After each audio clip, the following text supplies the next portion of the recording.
Mas Anies pernah menjadi gubernur ibu kota. Dan hari ini menjadi isu publik, saya barusan dari IKN. Mas Anies, dengan berbagai kondisi yang ada di Jakarta, traffic jam, orang bermigrasi, bagaimana polusi yang terjadi, saya ingin dapat statement yang clear dari Mas Anies. Apa pendapat Mas Anies ketika kemudian Indonesia sentris itu ingin dibangun, mimpi besar anak bangsa sejak presiden sebelumnya ingin dibangun untuk memindahkan ibu kota dari Jakarta ke IKN. Silakan. Baik, waktunya masih ada, Bapak? Cukup. Cukup, baik. Terima kasih. Kemudian kami silakan calon presiden nomor urut 1 untuk memberikan jawaban selama 2 menit, dimulai dari sekarang. Kalau ada masalah jangan ditinggalkan, diselesaikan. Itu filosofi nomor 1. Jadi ketika di Jakarta menghadapi masalah, maka masalah lingkungan hidup, masalah lalu lintas, kepadatan penduduk, ini harus diselesaikan. Ditinggalkan tidak kemudian membuat otomatis selesai. Justru ini yang harus dibereskan. Kalau kami melihat, begitu kita bicara lalu lintas, kontribusi aparat sipil negara di dalam kemacetan itu hanya 4-7%.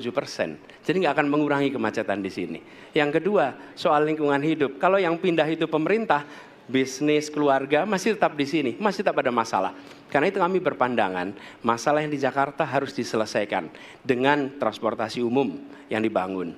Kemudian yang kedua, menambah taman yang dibangun, transportasi umum berbasis elektrik. Dan itu semua dikerjakan untuk membuat Jakarta menjadi kota yang nyaman, aman, kota yang membuat kita bisa hidup dengan sehat. Itu terkait dengan Jakarta. Jadi jangan kita meniru pemerintah Belanda. Mereka punya kota tua. Ketika kota tua turun permukaan, mereka pindah ke selatan, bikin di sekitar Monas. Ditinggalkan, masalah tidak diselesaikan.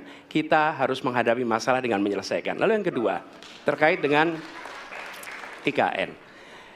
Ketika kita memiliki masalah yang masih urgen di depan mata kita, di Kalimantan sendiri, kebutuhan untuk membangun sekolah yang rusak sangat banyak. Membangun kereta api atau jalur tol antar kota di Kalimantan itu urgen. Yang merasakan dari uang itu siapa? Rakyat. Sementara yang kita kerjakan hanya membangun tempat untuk aparat sipil negara bekerja, bukan untuk rakyat dan bukan pusat perekonomian. Baik. Ya, waktu Anda habis dan kami persilakan kepada calon presiden nomor urut 3 untuk menanggapi jawaban dari calon presiden nomor urut 1. Waktu Bapak 1 menit, disilakan.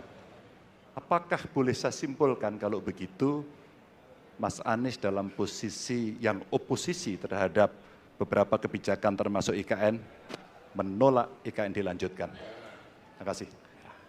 Cukup Waktunya? Bapak? Cukup. Baik. Baik, selanjutnya kami berikan kesempatan kepada calon presiden nomor urut 1 untuk menanggapi tanggapan dari calon presiden nomor urut 3, waktunya 1 menit dari sekarang. Inilah salah satu contoh produk hukum yang tidak melewati proses dialog publik yang lengkap. Sehingga dialognya sesudah jadi undang-undang. Dan ketika dialognya sudah undang-undang, siapapun yang kritis dianggap oposisi, siapapun yang pro dianggap pro pemerintah. Kenapa? Karena tidak ada proses pembahasan yang komprehensif, yang memberikan ruang kepada publik. Ini negara hukum, bukan negara kekuasaan. Dalam negara hukum, berikan ruang kepada publik untuk membahas sebuah peraturan sebelum dia ditetapkan. Tapi ini nada-nadanya seperti negara kekuasaan, di mana penguasa menentukan hukum. Dan kemudian dari situ kita berdebat pro kon. Kami melihat ada kebutuhan-kebutuhan urgen yang dibangun untuk rakyat. Kalau hari ini kita belum bisa menyiapkan pupuk lengkap, tapi pada saat yang sama kita membangun sebuah istana untuk presiden, di mana rasa keadilan kita? Oke. Waktunya sudah habis. Ya, dan kami masih ada satu